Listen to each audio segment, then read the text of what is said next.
Falaula nafaro min kulli firqatin minhum ta'ifatul liyatafaqahu fiddin. Artinya, mengapa tidak pula berangkat satu rombongan dari tiap-tiap golongan itu untuk mempelajari perkara agama. Dan firman Allah Azza wa Jalla juga, fas'alu ahla dzikri in kuntum la ta'lamun. Maka bertanyalah kamu kepada ahli ilmu jika kamu tidak tahu. Ada pula hadisnya Nabi, diantaranya man salaka tariqon yatlubu fihi ilman salakallahu bi tariqon ilal jannah. Barang siapa menjalani suatu jalan untuk menuntut ilmu, maka dianugerahi oleh Allah kepadanya jalannya untuk surga. Innal malaikata latadhamu ajnihataha litolibil ilmi ridhoan bima yasna. Sungguhnya malaikat itu membentangkan sayapnya kepada penuntut ilmu, tanda rela dengan usahanya itu. Sabda Nabi Muhammad SAW. Ada pula sabdanya Nabi, li antal tu wa tata'allama baban minal ilmi khairun min antusolliya mi'ata raqatin. Bahwa sesungguhnya engkau berjalan pergi mempelajari suatu bab dari ilmu adalah lebih baik daripada engkau melakukan sholat 100 rakaat. Sabda Nabi Muhammad SAW, babun minal ilmi yata'allamuhur rajulu khairul lahu minat dunya wa ma fiha. Suatu bab dari ilmu yang dipelajari seseorang adalah lebih baik baginya dari dunia dan isinya. Utlubul ilma walau bisin, telah masyhur. Tuntutlah ilmu walau ke negeri Cina sekalipun. Tulabul ilmi faridatun ala kulli muslimin. Menuntut ilmu itu wajib atas tiap-tiap orang muslim.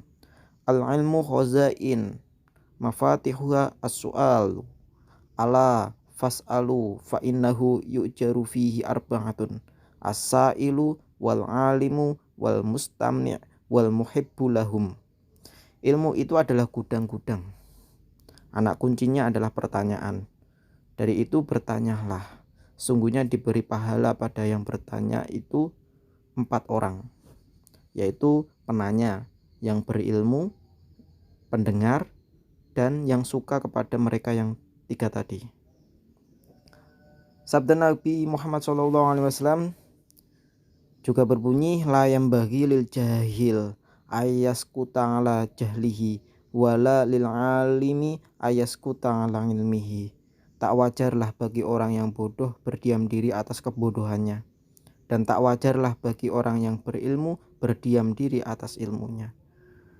Dalam hadis yang diriwayatkan Abu Dzar radhiyallahu an berbunyi, menghadiri majelis orang ilmu lebih utama daripada mendirikan sholat 1000 rakaat, mengunjungi 1000 orang sakit, dan bertakziah 1000 jenazah. Lalu orang bertanya, wahai Rasulullah, dari membaca Al-Quran? Maka menjawab Rasulullah SAW, adakah manfaat Al-Quran itu selain dengan ilmu? Bersabda Nabi Muhammad SAW, barang siapa meninggal dunia sedang menuntut ilmu untuk menghidupkan Islam, maka antara dia dan nabi-nabi dalam surga sejauh 1 tingkat. Menurut asar kata-kata sahabat Nabi Muhammad dan pemuka-pemuka orang Islam, maka berkata Ibnu Abbas radhiyallahu anhu, aku telah menghinakan seorang penuntut ilmu, lalu aku memuliakannya yang dituntutnya.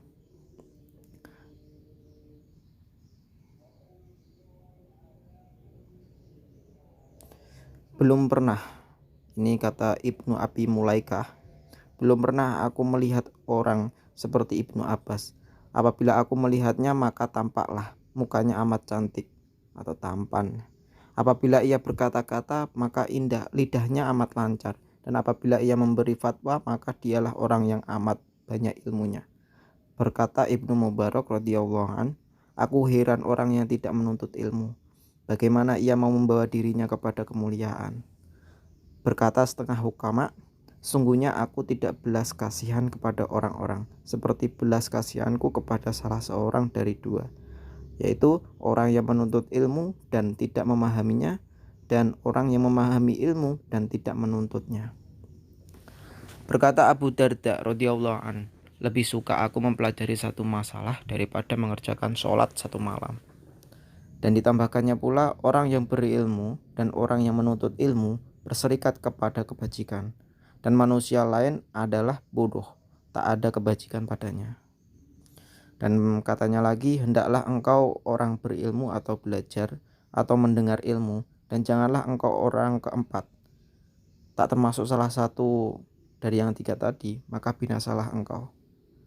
Berkata atau suatu majelis ilmu itu akan menutupkan dosa 70 majelis yang lain.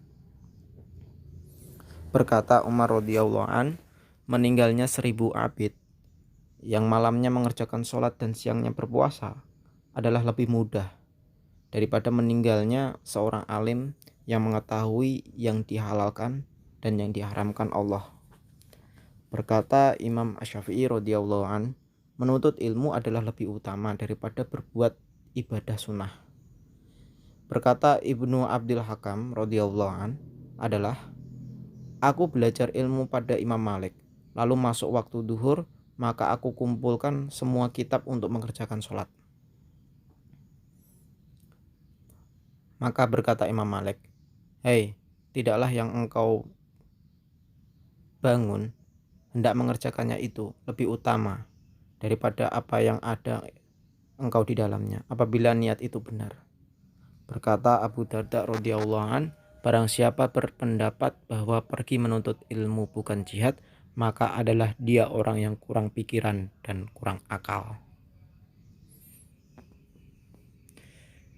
Sekian dulu. Assalamualaikum warahmatullahi wabarakatuh.